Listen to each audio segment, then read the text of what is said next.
Hey guys, so this video I'm going to throw in there with the rest of the videos because I think it's essential that you guys understand a little bit about how you must approach the markets in terms of your mind and overall approach and your goals and targets of trading. A lot of people enter these markets and they think themselves, okay, I'm going to make this, this and this, and when they fall short of that, they feel terrible and they go through a cycle of emotions.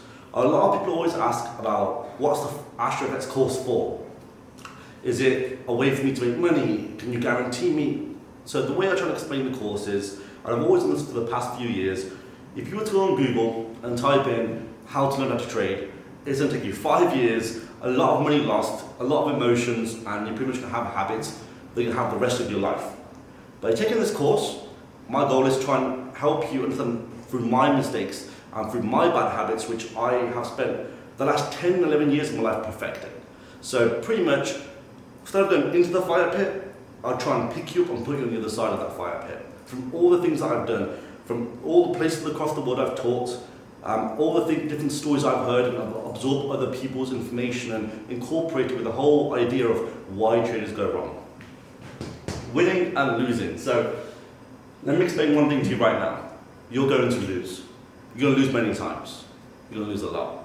But how do you accept your losses? And the most important thing is, are your wins bigger than your losses?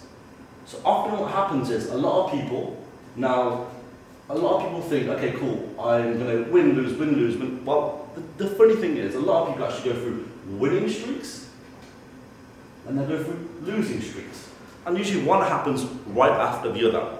Now, we can't stop that. We can't stop you from losing a significant amount of trades or money. But what I can do is explain to you, when you're on a winning streak, think about taking a withdrawal.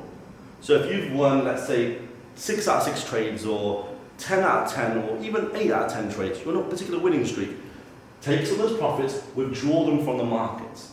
What will happen is, your losses still might be there, but they're going to cost you a lot less. Because often when people on that winning streak, they take those profits and they keep trying to compound them, which works for some people. For some other people, they'll spend maybe, let's say, 2 weeks on this winning streak. When it comes to losing streak, 2 days. And they've evaporated and lost all of their winnings. So accept you're going to lose. Eventually, you're going to look at the markets and you place 3 trades out of 3 trades and they're all in loss. But you do not want them to cost you 2 weeks of hard work. So my suggestion is, try and think about withdrawal when you can. After that, I'm going to talk about the overall idea of winning and losing. And I always say this kind of like a joke in front of the students, which a lot of them will all resonate and they all understand what I mean, which is, hey, you win 3 trades, you're thinking of your last name with a hedge fund on top of it, you're thinking of, okay, cool, I'm going to open my own trading company, because you've got all that confidence now from winning 3 out of 3 trades. You're unstoppable. Your confidence is skyrocketing. You're telling all your friends about what they should be buying and selling. Normal. You lose 3 trades in a row. You feel like you're terrible. You should never have started trading. You blame your friend that got you into it, and you think you can't win a trade, save your life. You are terrible. That right there doesn't go away for many years. Many years, you're always going to go through this comparison of what you think of yourself. But understand that. Understand it's normal. I'm telling you that's normal. If I were to sometimes lose 4 out of 4 trades, which happens, 5 out of 5 trades might happen, I'll be driving the car and I'll be thinking, wow, what did I do so wrong? And have I lost my skill? Have I lost my edge? But then what will happen is, over time, when I look back at my last 4 or 5 months performance, I realize, okay, that was just one losing period out of the rest of the 6, 7 weeks that I had. So you're going to have losing weeks. You're going to have losing months potentially. Accept it, but keep on top of your overall analysis on how have you looked back at your last 3 months performance, your last 6 months performance. You'll see your wins and you'll see your losses. Accept them both, they're part of the game. Your goals and why you're trading. So again, this is going a little bit off topic, off record. Whenever I see a lot of people in front of me in classrooms all across the world, I would ask this question: why do you want to be a trader for? Why? And a lot of people are like, of course, to make money, to try and make money in front of a computer, try not to have a job, to try and live on an island somewhere. But you don't really answer my question. Like, okay, and this is a mistake that I made when I got into trading. When I got into trading, I thought, okay, if I put 5,000 into an account, we're making 5,000, I think, per month. Of course, that did not go too well. And a lot of people get into the markets with different goals and targets that are sometimes unrealistic, sometimes not realistic enough. So why I ask this question is, think about what you want from the markets. There could be two things. There could be the person that wants to gain just 500 per month. And there's a person that wants to try and make, I don't even know, let's say 30% per month. There's a person out there that wants to try and make 5% per month. Well, each one of these is going to require a different version of yourself when you approach trades. I'll give you a good example.